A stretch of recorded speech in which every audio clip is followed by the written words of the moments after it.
Сіздерде кейде орныңыздан тұрған кезде басыңыз айналып, көзіңіз қарауытып кете ме? Немесе бөлменің бәрі айналып тұрғандай сезім болады ма? Көп адам мұндай белгіні шаршаудан немесе қан қысымынан көреді. Кейбіреулер оны мүлде елемей жүре береді. Бірақ бас айналу өз алдына ауру емес. Бұл ағзаның бір жерде мәселе бар екенін білдіртетін белгі болуы мүмкін. Кейде оның себебі қарапайым, мысалы сусыздану немесе аш жүруден де болуы мүмкін. Ал кейде жүрек, ми немесе ішкі құлақ ауруларының алғашқы белгісі болуы мүмкін. Сондықтан бас айналуды өзі өтіп кетеді деп елемеуге болмайды. Бүгінгі видеода біз бас айналудың ең жиі кездесетін себептерін, қандай белгілер қауіпті екенін және қашан міндетті түрде дәрігерге қаралу керектігін қарастыратын боламыз. Видеоны соңына дейін көріңіз, себебі соңында бас айналған кезде не істеуге болатынын және қандай тексерулерден өткен дұрыс екенін айтып береміз. Алдымен бас айналудың қандай екенін анықтап алайық. Көп адам кез келген жайсыздықты басым айналып тұр деп атайды, бірақ медицинада бұл бірнеше түрлі жағдайды білдіруі мүмкін. Біріншісі вертиго. Бұл кезде адамға өзі немесе айналасындағы заттар айналып тұрғандай болып көрінеді. Мұндай сезім көбіне ішкі құлақтағы тепе-теңдік жүйесінің бұзылуымен байланысты болады. Екінші, көздің қарауытуы немесе әлсіздік. Әсіресе орныңыздан тез тұрған кезде болады. Бұл қан қысымының уақытша төмендеуінен немесе сусызданудан болуы мүмкін. Үшіншісі, тепе-теңдіктің бұзылуы. Адам жүргенде теңселіп, құлап қала жаздайды. Жүйке жүйесі немесе басқа да аурулармен байланысты болуы мүмкін. Сондықтан дәрігерге қаралған кезде басым айналды деп қана емес, оның нақты қалай болғанын айтып беру өте маңызды. Бас айналудың ең жиі себептерінің бірі қан қысымының өзгеруі. Қан қысымы төмен болған кезде миға уақытша қан аз баруы мүмкін. Соның салдарынан адам әлсіреп, бас айналып, көзі қарауытады. Бұл әсіресе төсектен немесе орындықтан тез тұрған кезде байқалады. Кейбір адамдарда ыстық ауа райында ұзақ уақыт аш жүргенде немесе су аз ішкенде де осындай жағдай болады. Ал қан қысымы тым жоғары болғанда бас ауруы, бастың ауырлауы немесе бас айналу болуы мүмкін. Бірақ қызығы, көптеген адамдарда жоғары қан қысымы ешқандай белгі бермейді. Сондықтан өзіңізді жақсы сезінсеңіз де, қан қысымын мезгіл-мезгіл өлшеп тұрған дұрыс.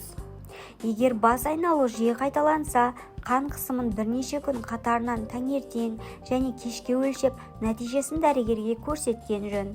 Екінші себеп сусыздану және қандағы қанттың төмендеуі. Кейде бас айналудың себебі өте қарапайым болады. Мысалы, ағзаға су жеткіліксіз болса, жаздың ыстық күндерінде дене қызуы көтерілгенде немесе құсу, іш өту кезінде адам көп сұйықтық жоғалтады. Соның салдарынан қан көлемі азайып, қан қысымы төмендеп бас айналуы мүмкін. Сондықтан күні бойы жеткілікті мөлшерде су ішу өте маңызды. Тағы бір себеп қандағы қанттың төмендеуі. Егер адам ұзақ уақыт тамақ ішпесе немесе қан диабетіне қарсы дәрі қабылдап жүрсе, қандағы глюкоза деңгейі төмендеуі мүмкін. Бұл кезде адамның қолы дірілдеп, терлейді, қатты ашығады, әлсіздік пайда болады және бас айналуы мүмкін. Мұндай жағдайда уақытында тамақтану немесе дәрігердің ұсынысына сәйкес әрекет ету қажет. Үшінші себеп ішкі құлақтың аурулары. Бас айналудың тағы бір өте жиі себебі ішкі құлақтағы тепе-теңдік жүйесінің бұзылуы. Көпшілік құлақ тек естуге жауап береді деп ойлайды. Бірақ оның ішінде дененің тепе-теңдігін сақтайтын арнайы жүйе орналасқан. Егер сол жүйеде мәселе пайда болса, адамға бүкіл бөлме айналып тұрғандай сезіледі. Кейде мұндай бас айналу бірнеше секундқа ғана созылады. Мысалы, төсекте бір қырынан екінші қырына ауысқанда немесе басын жоғары көтергенде пайда болуы мүмкін. Ал кейбір жағдайларда бас айналу бірнеше сағатқа созылып, жүрек айну, құсу немесе құлақтағы шуылмен қатар жүреді. Осындай белгілер болса, міндетті түрде дәрігерге қаралу керек. Себебі дұрыс диагноз қойылса, көптеген ішкі құлақ ауруларын арнайы жаттығулармен немесе емдеу әдістерімен жеңілдетуге де болады. Төртінші себеп темір тапшылығы мен В12 дәруменінің жетіспеуі. Егер сіздің басыңыз жиі айналып, сонымен қатар тез шаршайтын болсаңыз, оның себебі темір тапшылығы немесе В12 дәруменінің жетіспеуі болуы мүмкін.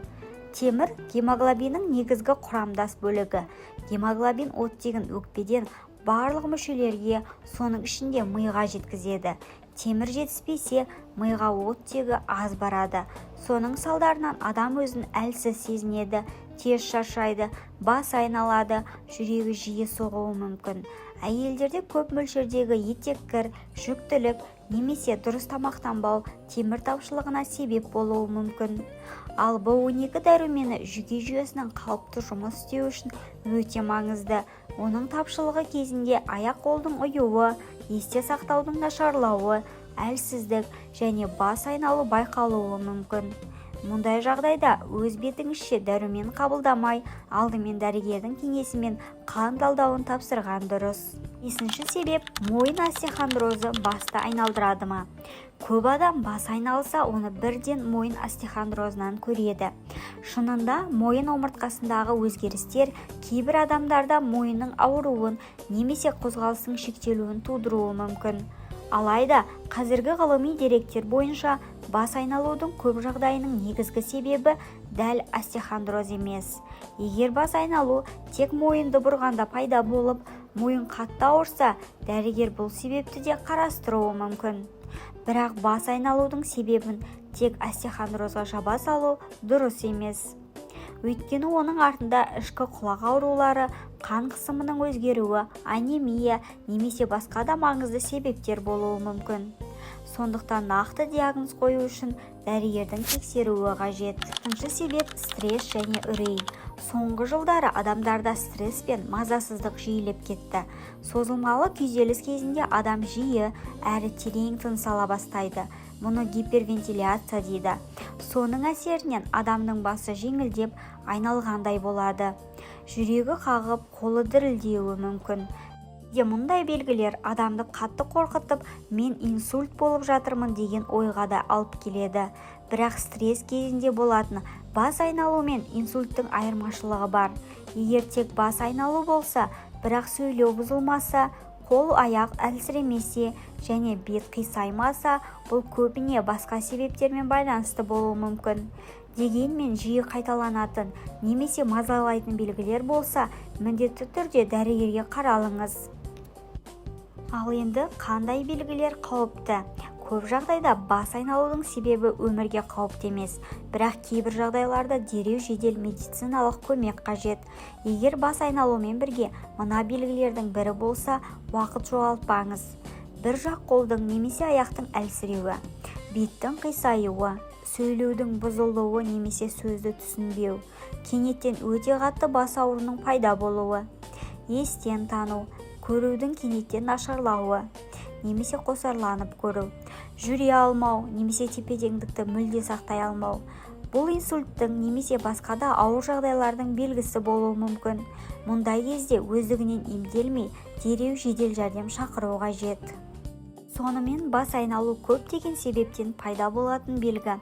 Оның ең жиі себептерін айтып өттік.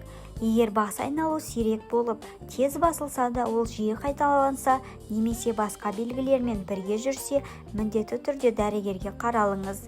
Дәрігер қажет болған жағдайда қан талдауларын, қан қысымын тексеруді, жүрек қызметін бағалауды, немесе ішкі құлақты тексеруді ұсынады. Ең бастысы, бас айналуды елемеуге болмайды. Ерте анықталған себепті емдеу көбіне жақсы нәтиже береді. Егер бұл видео сізге пайдалы болса, лайк басып арнамызға жазылыңыз. Астына комментарийға жаза кетіңіз, сізде қандай белгілер байқалады. Келесі видеода денсаулыққа қатысты тағы бір маңызды тақырыпты бірге талқылайтын боламыз. Дендеріңізге саулық тілеймін.